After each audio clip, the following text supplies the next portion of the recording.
अब आते हैं भक्ति आंदोलन की विचारधारा।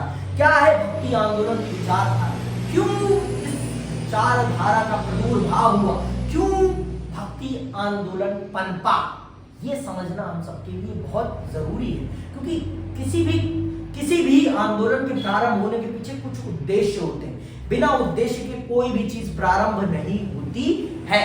हर चीज के पीछे एक उद्देश्य है और उस उद्देश्य में एक विचार जरूर होता है। बिना विचार के कुछ नहीं चलता। मेरी भी अपनी एक विचारधारा है, आपकी भी अपनी एक विचारधारा। अभी हम उस क्रम में हैं कि हम अपनी अपनी विचारधाराओं को शेप अप कर रहे हैं। तो आइए समझते हैं भक्ति आंदोलन की क्या विचारधारा थी। ठीक है, हिंदू धर्म के अनुसार मोक्ष प्राप्ति के 3 मार्ग माने गए हैं, ज्ञान, कर्म एवं भक्ति, और यही सत्य है। इसके अलावा कुछ भी नहीं सत्य है। आपको अगर मोक्ष प्राप्त करना है इस धरा से, तो आपको इन्हीं 3 रास्तों का अनुसरण करना ही पड़ेगा। क्या? ज्ञान, कर्म, भक्ति। ज्ञान, कर्म, भक्ति, यही मोक्ष के 3 रास्ते हैं और इन्हीं से आपको इस धरती से छुटकारा मिलेगा। कोई और तरीका नहीं है इस धरा से छुटकारा पाने का। इस बात को समझ लीजिए, समस्त विश्व समझ ले, समस्त ब्रह्मांड समझ ले कि मुक्ति के तो यही मार्ग है। भक्ति आंदोलन का इतिहास महान धर्म सुधारक शंकराचार्य के समय से प्रारंभ होता है। ये अंडरलाइन कर लो इस बात को कि भक्ति आंदोलन का इतिहास महान धर्म सुधारक शंकराचार्य के समय से आरंभ होता है। भारत में भक्ति आंदोलन का सूत्रपात करने वाले भगवान शंकराचार्य महाराज रहे हैं। उन्होंने ही भक्ति आंदोलन का प्रारंभ किया है। ठीक है, शंकराचार्य ने अपने दार्शनिक एवं बौद्धिक तर्कों के द्वारा अद्वैतवाद की स्थापना की और मोक्ष के उपयुक्त 3 मार्गों में से ज्ञान मार्ग पर जोर दिया। जनता जो वैदिक धर्म के कर्म कांडों से बहुत अधिक ऊब चुकी थी, उसे शंकराचार्य के कोरे ज्ञान ने कोई शांति प्रदान नहीं की और उनके दार्शनिक विचार जनता को बिल्कुल भी प्रभावित ना कर सके। इसीलिए मध्य युगीन शास्त्रियों ने हिंदू धर्म से विमुख होती हुई जनता को हिंदू धर्म की ओर पुनः आकर्षित करने के लिए और उसे लोक जीवन में जीवित और सक्रिय बना देने के लिए भक्ति की महत्ता पर बल दिया। यदि भक्ति आंदोलन को समग्रता में देखा जाए तो सभी संतों ने, चाहे वे किसी भी प्रदेश से आए हों अथवा किसी भी समय में आए हों, धार्मिक कर्म कांडों की निंदा करते हुए ईश्वर की सच्ची भक्ति पर जोर दिया। उन्होंने सच्ची भक्ति के लिए किसी धार्मिक संस्था, किसी धार्मिक क्रिया अथवा किसी सामग्री को आवश्यक नहीं माना।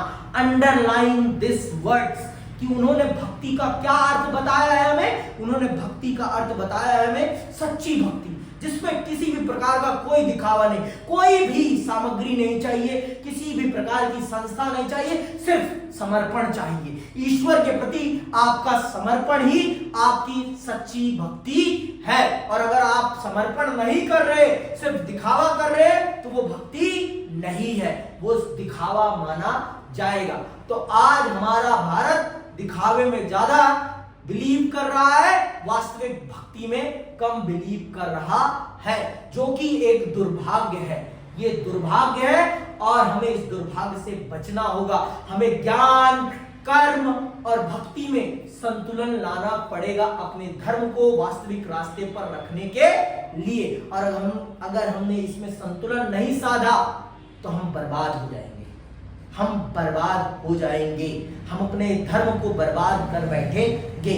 हमें तीनों में संतुलन साधने की बहुत ज्यादा जरूरत है। ठीक है,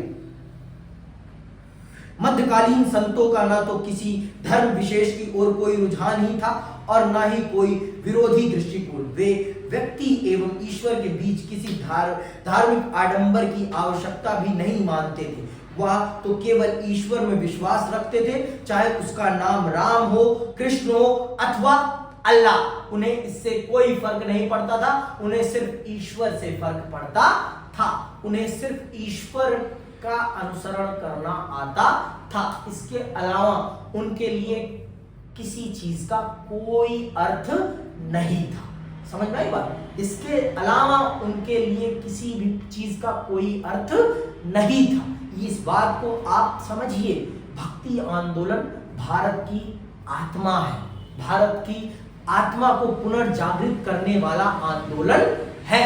और यहाँ पर किसी भी प्रकार का कोई कर्मकांड नहीं है, यहाँ पर सिर्फ प्रेम है, यहाँ पर सिर्फ सद्भावना है, यहाँ पर सिर्फ आपको वास्तविक धर्म से अवगत कराने का प्रयास किया गया है। यहाँ पर कोई प्रतिद्वंदता नहीं है, यहाँ पर सिर्फ आपको एक सही रास्ता और आपके और ईश्वर के बीच में ये बताने की कोशिश की गई है कि किसी की जरूरत नहीं है, आप सीधे तौर पर ईश्वर से जुड़ सकते हैं, आपको किसी मध्यस्थ की जरूरत नहीं है, आपके और ईश्वर के बीच में मीडिएटर की कोई भूमिका नहीं है। आप वास्तविक भक्ति कीजिए, आपको किसी भी मीडिएटर की कोई जरूरत नहीं है, आपको कैसे भी मध्यस्थ की जरूरत नहीं है, आप ही वास्तविक तौर पर है सब कुछ।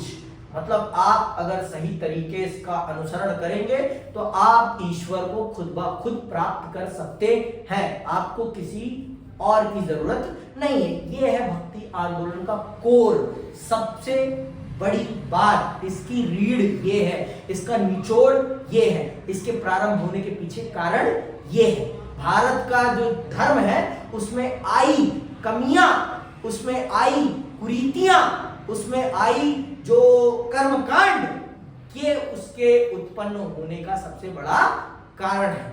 समझ में आई बात? इतनी सी कि अभी भी नहीं आई? पक्का?